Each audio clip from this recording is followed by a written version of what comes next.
This time on Woody's Garage. Can we fix the HS40? So I got my two Tecumsehs out here. This one's been giving me trouble. I call it the troublemaker. It's a HS50. It's a problem somehow. I think maybe the rod and the piston are incorrect for it. Won't turn over smoothly. It stops at the bottom. So I pulled the cam out of it. And I'm going to compare it to the one that's in the HS40. I read a thread, engine thread, where someone said that they are actually the same cam, HS40 and HS50. The only thing I don't have is one tappet for this, but I have one that I can cut down a little bit and use that. So first off, let's see if this looks like the old broken one that came out of this. Those look the same to me.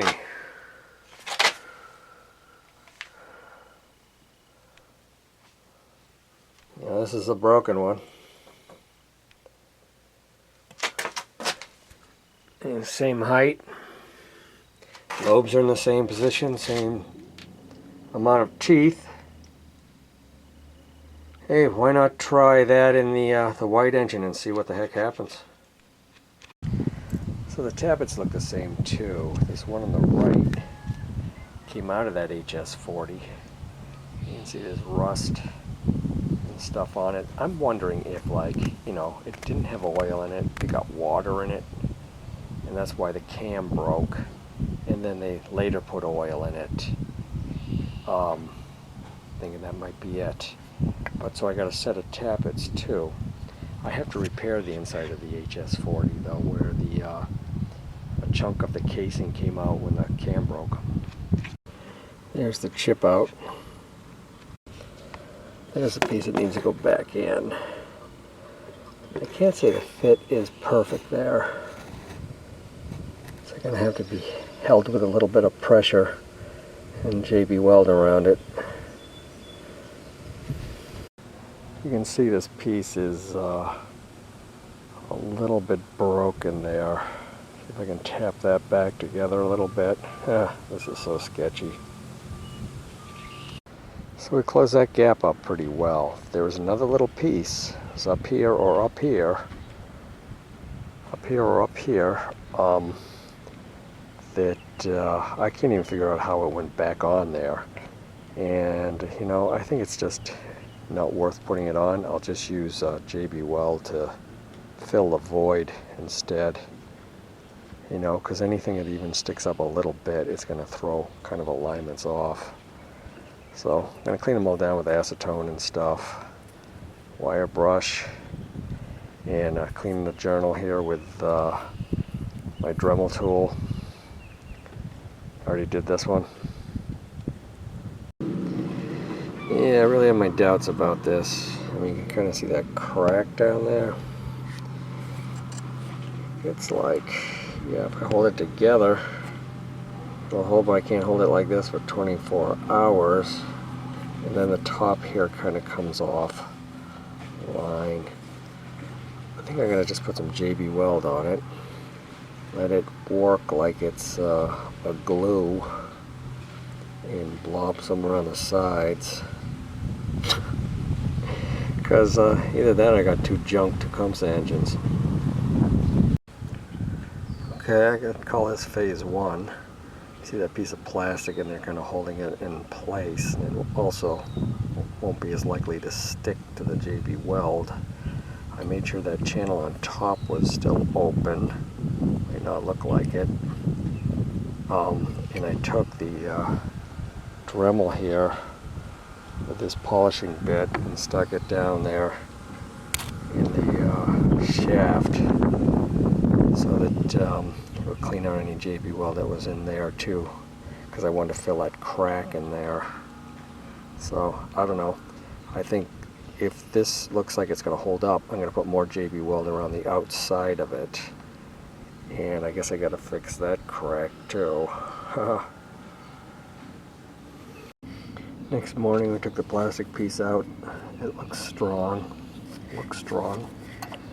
Feels strong. The shaft, I tried to put it in there and it doesn't want to sit all the way in there. So I'm going to take some sandpaper and spin it lightly in there until it fits. That's as deep as I'm getting right now. That's not very good. Closer. Using a Dremel. Just going lightly around.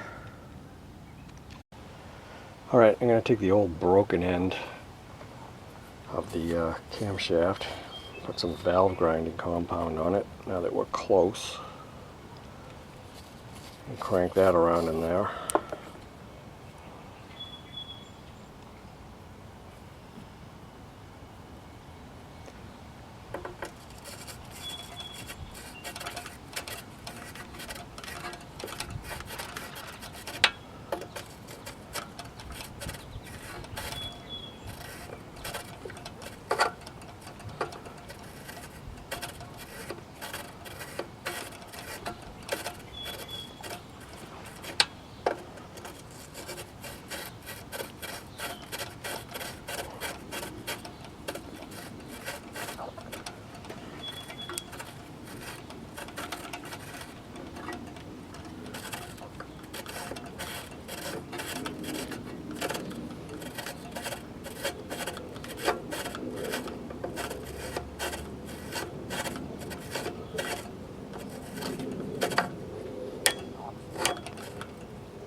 It looks good, but will it crank over smooth?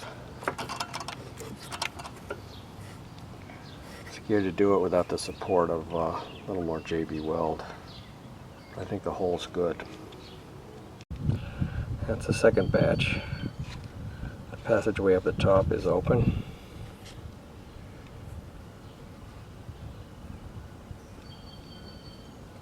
That may be better. We've patched this wall for what it's worth. I have to sand that a little bit, and then we'll clean this all out with gasoline or something once it's dry in a day. Ever got the trick of spitting on your finger and kind of smooth things out and it won't stick to your finger?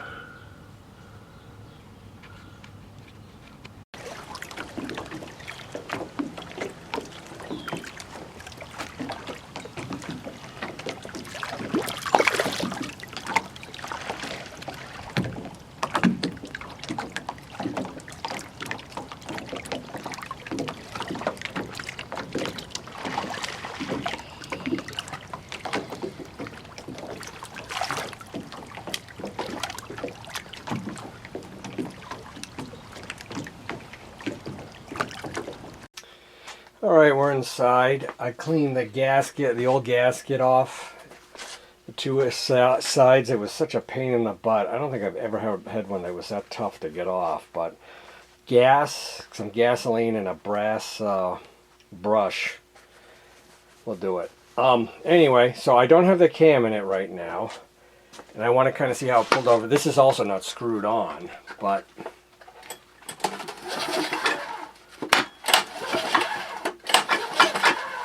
something that's a little too clunky going on with this engine.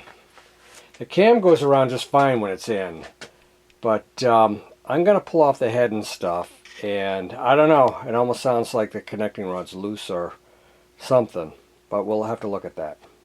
Okay, we got the shroud off, and we got all the bolts out of the head, and I swore I have not peeked. Let's take a look. Look at... Where did that come from? Did that just... I'm going to have to look at the video. Did that just fall off the head and like in? It had to. Okay, let's dismiss that as nothing. Let's see how the piston moves. Dude, it doesn't even want to move. Ugh.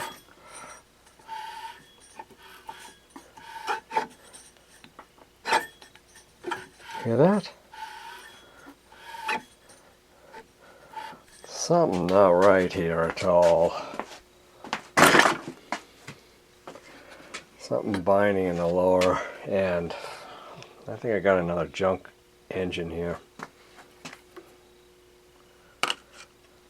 Look at the valves.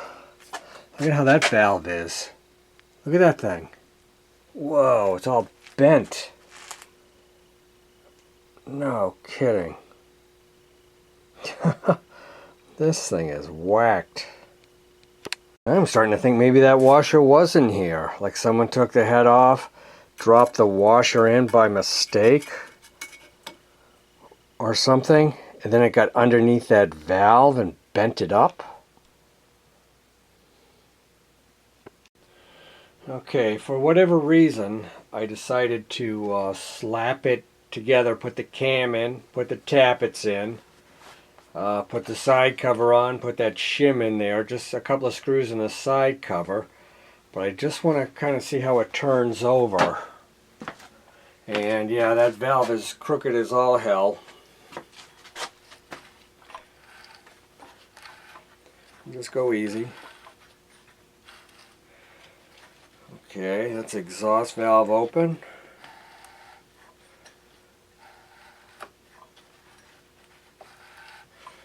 That's intake valve open.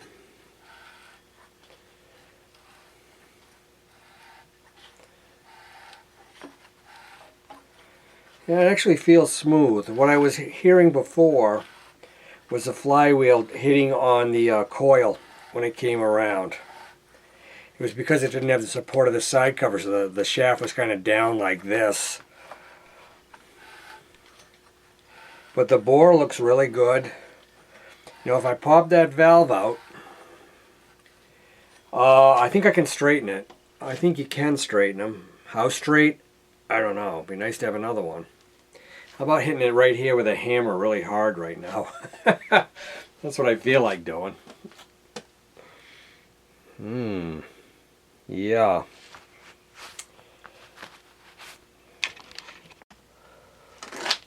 Okay, I'm going to do something that I saw on somebody else's YouTube channel. He said he's been fixing bent valves his whole life on motorcycles, cars, etc. And this is what he does. So you turn the engine over until the exhaust valve comes up. You're getting exhaust TDC, I guess. There's the exhaust valve here for this coming up. Then when the piston comes all the way up, when it's right at the top, both of the cylinders are actually still open a little bit. So what I'm going to do is I turn this valve around a little bit. It was pointing forward, this up part. I'm going to get a screwdriver under here. Yeah, a screwdriver, and pry this way. Haha, should be fun. All right.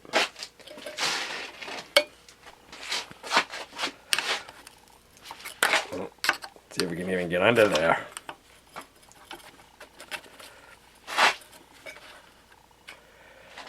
I might need 2 screwdrivers just so I can get one under there.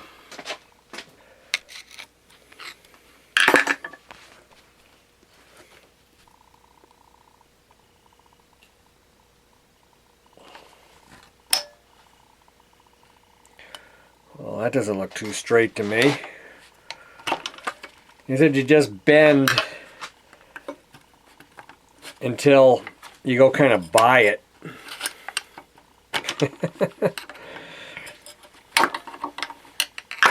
So he's never broken a valve doing this.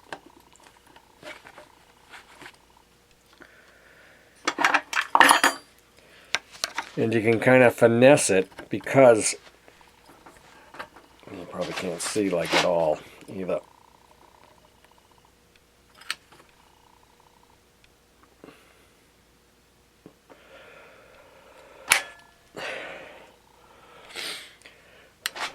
It's looking better.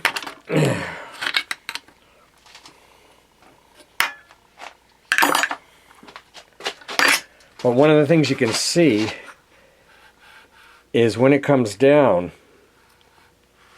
it kind of does a little shimmy to get straightened out. Of course, this one isn't straightened out yet. Yeah. Yeah, it's looking somewhat better. But I also haven't checked the valve clearance yet, since I put in tappets that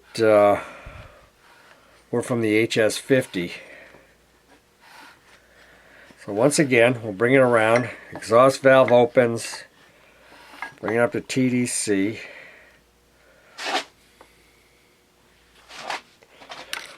Let's see if we can get the worst part is trying to get the screwdriver underneath.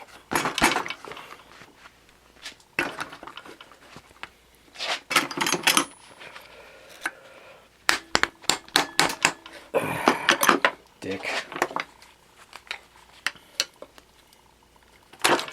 Which means it's actually getting flatter, which is a good thing. I'm going to go beyond that. Okay. This way I can stay like this. But we'll come around to exhaust top dead center again. I know the camera's probably in the wrong freaking place.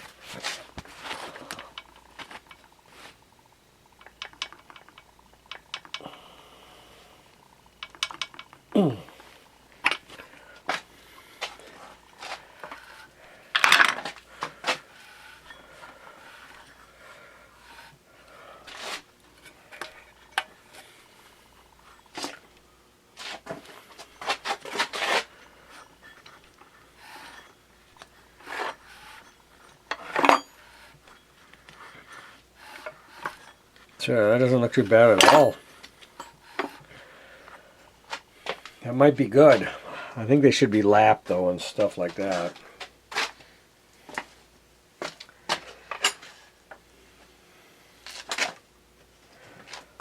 And they feel a little sticky. Okay, that may be better. I got some mystery oil down there because the valve isn't closing all the way.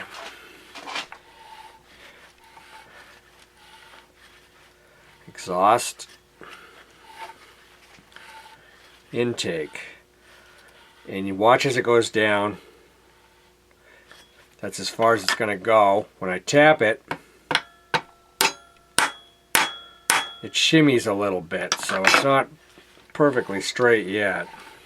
Another thing the guy said is like, you know, when the engine's running, they actually tend to bend themselves back because the pressure is so great and the temperature is so high. So you get it close. It's still not closing all the way. And truly, once again, I have no idea what happened to this engine. I don't think that washer was in there.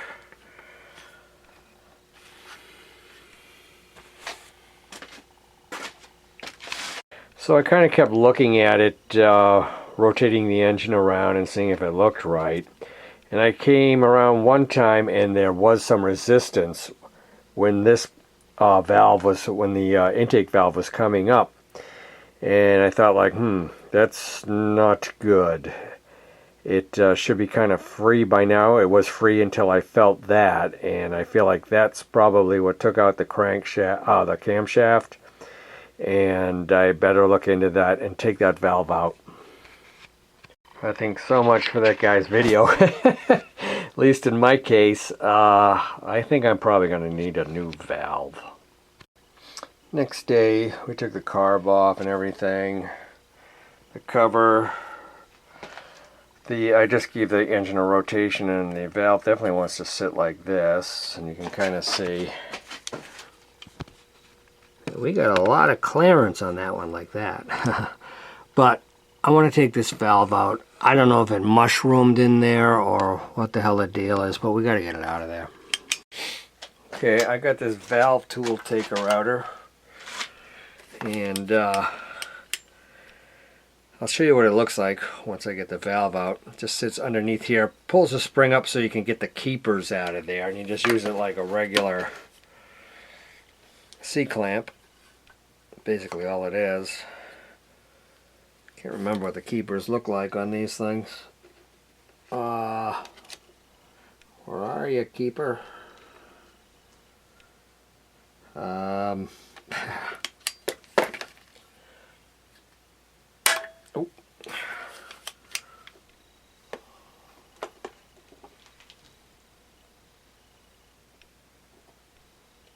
Oh yeah.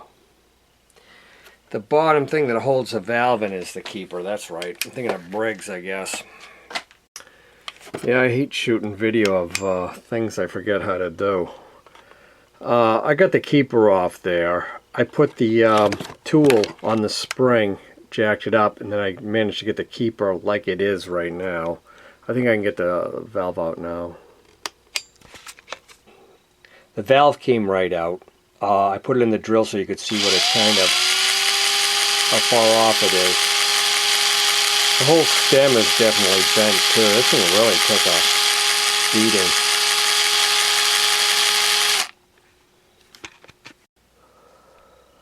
I think the seat looks okay, I think. It doesn't feel too bad.